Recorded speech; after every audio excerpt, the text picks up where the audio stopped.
So students, our today's topic is electron transport system and oxidative phosphorylation.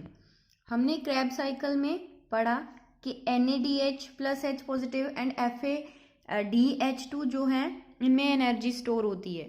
And अब next जो steps होंगे respiratory process के, उनमें यही एनर्जी जो है वो यूज होगी। ये सारा प्रोसेस कैसे होगा? जब इनकी ऑक्सीडेशन होगी through the electron transport system, और यही इलेक्ट्रॉन्स जो हैं वो पास ऑन होंगे O2 के पास, which in turn results in the formation of water molecule, जिनसे बाद में वाटर मॉलिक्यूल बनेगा। So basically what is electron transport system? It is the metabolic pathway through which electron passes from one carrier to another, जिसमें electrons pass on होते हैं एक career से दूसरे कैरियर के पास जाते हैं। ये सारा प्रोसेस किसमें होता है? In the inner mitochondrial membrane. So in this process होता क्या है? मैट्रिक्स में जो NaDH प्लस H पॉजिटिव है उसकी ऑक्सीडेशन होती है with the help of enzyme NaDH dehydrogenase, जिसे हम कॉम्प्लेक्स 1 भी कहते हैं। और ये इलेक्ट्रॉन्स फिर फर्दर ट्रांसफर होते हैं यूबिक्विनोन located in the inner membrane. Inner membrane में जो यूबिक्विनोन है उसके पास ये इलेक्ट्रॉन्स ट्रांसफर होते हैं। This UQ is यूबिक्विनोन। तो NaDH की यहाँ पर रिडक्शन हो रही है, उसमें से जो हाइड्रोजन है वो तो इंटर मेम्ब्रेन स्पेस में जा रहे हैं, लेकिन जो इलेक्ट्रॉन्स हैं वो FeS कॉम्प्लेक्स के थ्रू यूबिक्विनोन के पास आ रहे हैं। जो यूबिक्विनोन है उसके पास FADH2 के वाया भी रिड्यूसिंग इक्विवेलेंट्स आ रहे हैं, दैट इज H पॉजिटिव आ रहे हैं। तो H पॉजिटिव आ रहे हैं, ऑब्वियस है, फिर यहाँ पर यूबिक्विनोन की रिडक्शन हो रही है। तो अब यूबिक्विनोन रिड्यूस्ड हो गया, जो कि फिर से ऑक्सीडाइज्ड होगा with the help of cytochrome B and then C1। तो इसे हम BC1 कॉम्प्लेक्स भी बोल देते हैं कि दोबारा से यूबिक्विनोन की जो अगेन ऑक्सीडेशन होती है, हाइड्रोजन रिमूव होते हैं, हाइड्रोजन रिमूव होकर फिर इंटर मेम्ब्रेन स्पेस में चले जाते हैं। जो साइटोक्रोम C है वो एक स्मॉल प्रोटीन है जो मेम्ब्रेन के साथ बाइंड हुआ है, जो कि इलेक्ट्रॉन को कैरी करने का काम करेगा from cytochrome C1 to cytochrome A3।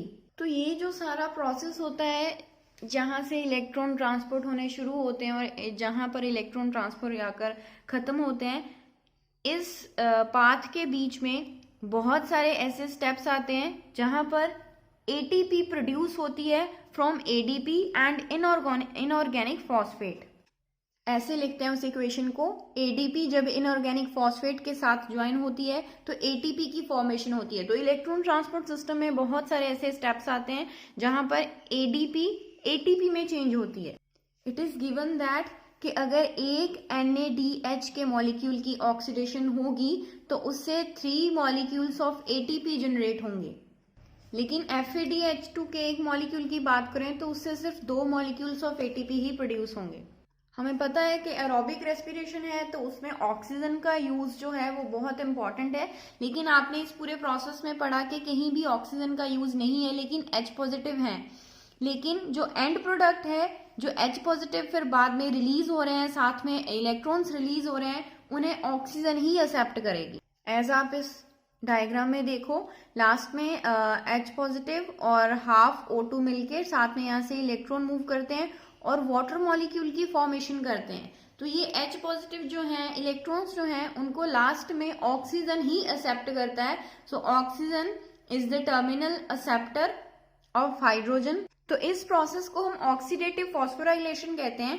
जैसे आपने फोटोफॉस्फोराइलेशन जो प्लांट्स में होती है उनमें हमने पढ़ा था कि लाइट एनर्जी जो यूटिलाइज होती है फोटो ग्रेडियंट फॉस्फोराइलेशन के प्रोसेस के लिए, सिमिलरली ये जो ऑक्सीडेशन रिडक्शन का आपने प्रोसेस पढ़ा वो भी यूज होता है सेम प्रोसेस के लिए, लेकिन ऑक्सीजन की प्रेजेंस में होता है। दैट इज वाई इसे हम ऑक्सीडेटिव फॉस्फोराइलेशन कह देते हैं। इन द लास्ट अब भी स्टडी करेंगे कि जैसे हमने पढ़ा कि इस इलेक्ट्रॉन ट्रांसपोर्ट सिस्टम से जब एक NaDH की फर्दर ऑक्सीडेशन होती है तो उससे 3 मॉलिक्यूल्स ऑफ ATP बनते हैं, और वो ATP फिर बनता कैसे है? देयर इज ए कॉम्प्लेक्स जिसे हम ATP सिंथेटेज कहेंगे, दैट इज कॉम्प्लेक्स 5, इसके दो मेजर कंपोनेंट्स होते हैं, F1 that is head piece and F0 that is जो एक पैसेज का काम करेगा। F1 में ADP और इनऑर्गेनिक फॉस्फेट मिलके ATP की फॉर्मेशन करेंगे और F0 is just acting as a path जो कि ट्रांसफर कर रहा है H पॉजिटिव को। तो हर एक ATP मॉलिक्यूल की प्रोडक्शन के लिए दो H पॉजिटिव चाहिए होते हैं जो F0 के थ्रू पास होते हैं और F1 में एंटर करते हैं। यहाँ पर ADP और इनऑर्गेनिक फॉस्फेट मिलकर देन ATP की फॉर्मेशन करते हैं।